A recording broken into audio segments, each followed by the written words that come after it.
time right now? I'm just thinking. Okay, 8:57. Alrighty.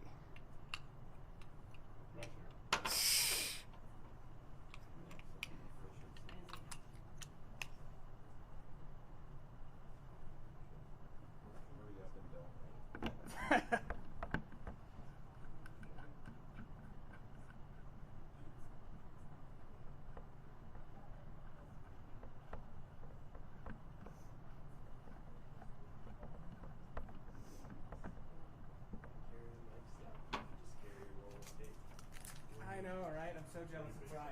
I asked if we had gaffer tape lying around the studio. Not even in the equipment guy's room. It's like, what do we do?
Oh, do you guys get that from us? Yeah.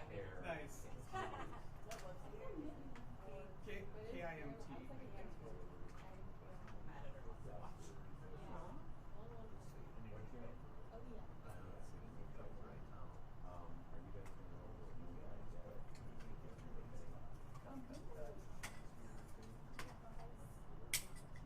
Are you guys talking about our industry in particular?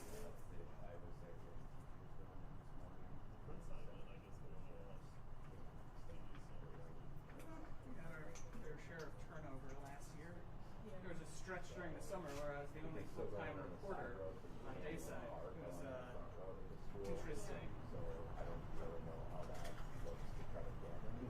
It's disheartening to know that it's kind of that way everywhere a little bit, but man.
All right, good morning.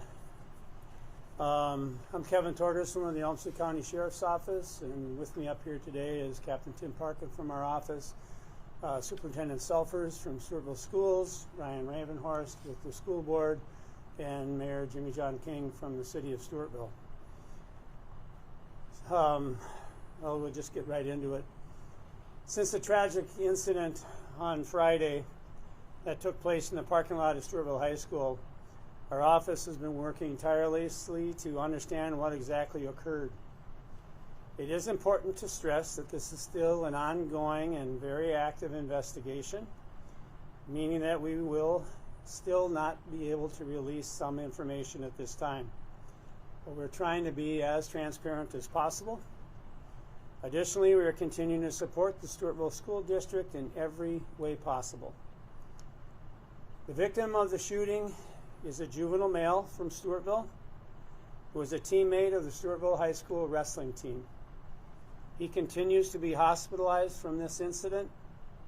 We are not identifying him at this time, but with the permission of his family, we can report that as of Sunday evening, he is still in critical but stable condition. The shooter has been identified as Logan Moyer, M-O-Y-E-R, a 19-year-old male from Stewartville. Moyer was a former student of Stewartville and graduated in 2024. We are confirming that Moyer was not a coach, a volunteer, or a paid staff member of the wrestling program at Stewartville. He was an athlete of the wrestling team while he attended Stewartville schools. An autopsy was performed on Friday afternoon by the Southeast Minnesota by the Southeast Minnesota Medical Examiner's Office. Although we're still awaiting autopsy reports, the results so far are consistent with suicide. Our office would like to thank the Stewartville community, the Stewartville school system, and everyone who has offered their support throughout this community and beyond during this difficult time. We want to remind everyone that those affected by this event, both sides of this event, may experience grief in different ways. We ask everyone to please remain respectful and offer support to Stewartville students, our athletes, the faculty, and the residents. Please keep in mind that those affected by this tragedy may need space and time to process such a devastating event. I'm going to turn it over to Superintendent Selfers for a statement. Good morning, Belinda Selfers, Superintendent at Stewartville Public Schools. The Stewartville School District and our communities continue to grieve following the tragic events that have deeply impacted our students, staff, families, and communities. We acknowledge the profound devastation and trauma that many are experiencing, and we share in the pain and heartbreak that this tragedy has caused. We are immensely grateful for the overwhelming outpouring of support, care, and concern from our communities and beyond. The kindness shown through messages, presence, and acts of compassion have been a powerful reminder that we are not alone during this difficult time. As students and staff return to school today, our highest priority remains their safety, well-being, and emotional health. We are fortunate to be supported by the Olmsted County Sheriff's Department, the Southeast Minnesota Crisis Team, Zumbro Valley Health Services, the Stewartville Ministerium, our district leadership team, our counselors, social workers, wrestling coaches, the Stewartville Wrestling Booster Club, and our entire school staff. Together, we are committed to ensuring that our schools are places of care, understanding, and stability. As we return to school, we will focus on providing space, flexibility, and support for students and staff, and to address any concerns that they may have. We are also coordinating efforts to support families who have been directly impacted by this tragedy and whose hearts have been broken, ensuring that they receive compassion, resources, and ongoing care. While we stand together as Tiger Strong, we continue to ask you to lift us up in prayer for courage, strength, and healing in the days and weeks ahead. It is through unity, empathy, and collective support that we will continue to move forward and take care of one another. Okay, if you have a few questions, we'll take them. But again, I just have to caution you, there's not much else that can be said. This will very likely be our last formal statement as a group. The investigation, as I mentioned earlier, will continue. Whatever updates we can share, we will share. But again, some of these things take a very long time, and just ask you for your understanding of that. So if you have a question, I'll try to answer what I can. Logan was a former wrestler at Stewartville. Correct. And he graduated in 2024. Right. So was he on the team for all 4 years in high school? That I don't know. I don't have that confirmed. No idea. Is there anything you can tell us about what's next for the investigation at this time? Well, the investigation will carry on. Obviously, there's technology that's involved in everything we do, and some of that can, when we dive into that. That's potentially places where we may find what the biggest question of people have is why. We don't know why, and we may not ever know why.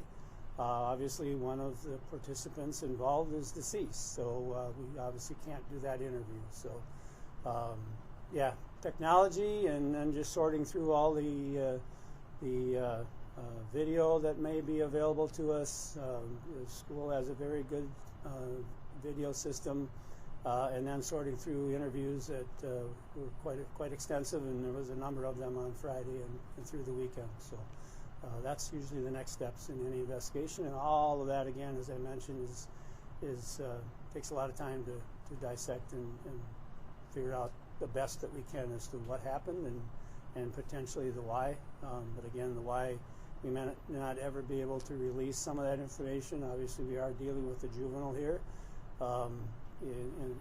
as the victim here, and we have to respect that as a juvenile. There's some information about that we are not going to release. So, and then on top of that, as I mentioned in my statement and alluded to as well from Superintendent Selfers, we have two families here that are part of our community, and we have to find a way to help and support them. And sometimes putting additional information out there doesn't help at all in what they're dealing with. So we have to honor and respect that too.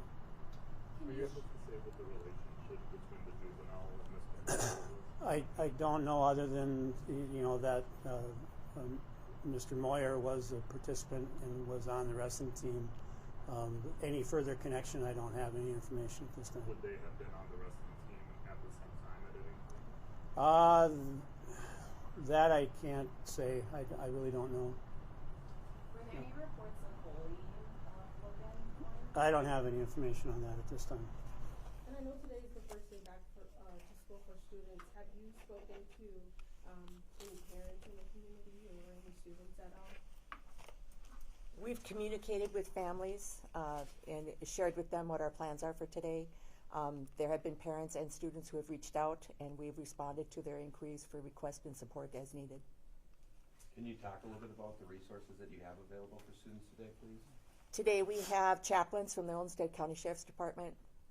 The Southeast Minnesota Crisis Team is on site. We have support from Zumbro Valley Mental Health Services, and we also have our own counseling and social work staff that are on site. Several school districts in the area have offered to send their counseling staff to support us, so we are well staffed in the area of providing support for our students and our staff for emotional and mental well-being. To confirm, Logan was no longer on the wrestling team, right? Because he graduated? Correct. He wasn't a volunteer coach? No, he was not a volunteer coach. He was not a paid coach. He had no connection in that way with the team. Just to better understand, how many students attend the middle and high schools? Do you know? Our attendance at the middle school and high school, our enrollment is about 1,100. You mentioned that you... Do we know how the wrestling team will be proceeding with the rest of the season after this incident? This week is still tentative on what their plans are. They will compete for the remainder of the season, but this week is still tentative on what the plans would be. You mentioned using technology and video and going through interviews and whatnot. Is it possible for the sheriff's office to, will you be looking through social media or doing any investigation into their electronic communications or anything like that? We'll look at every aspect that we normally do in any investigation, so it includes all of what you were asking about. At this time, I know that you said the investigation is still ongoing. Do we know why Mr. Moyer was in the parking lot to begin with? No idea. It was reported last week that none of the, or if I remember correctly, none of the other wrestling team members witnessed or saw directly what had happened. So having said that, are you able to comment on where the shooting took place in relation to the bus and the rest of the team? The bus was in the parking lot, and most of the team was actually on the bus or in the school. It was a wrestling program. I was a wrestler growing up. One of the biggest concerns you have is what you weigh, because you got to make weight to wrestle. And so there was a lot of that activity going on between the bus and in the school with some of the coaches at that time. So And then the incident happened in the parking lot to the south of the school. on the other side of the school? No, in the same parking lot on the south side of the How school. far away would they have been, roughly? 100 yards, 200 yards. Was Moyer still living in the community? I believe it was mentioned he graduated. Yes. You said that there's probably some information that you might not be able to reveal. Do you know if you're going to be able to reveal the victim's age or name or anything? At this point, we're really working through that kind of revelation. Mom is, and this is a very private family, and obviously they're dealing with an incredible event at this point. So that may be something down the road, but that's not really a key factor at this point. He's a student. Obviously, he's a juvenile, so we'll leave it at that at this point. There was a rumor at one point that there may have been a restraining order against Mr. Moyer. No, not even close. Okay. Put that one to bed. That was not a factor at all. Okay. All right. Thank you. Folks, I've got printed copies of the press releases from both the school and the sheriff's office if anybody would like a copy.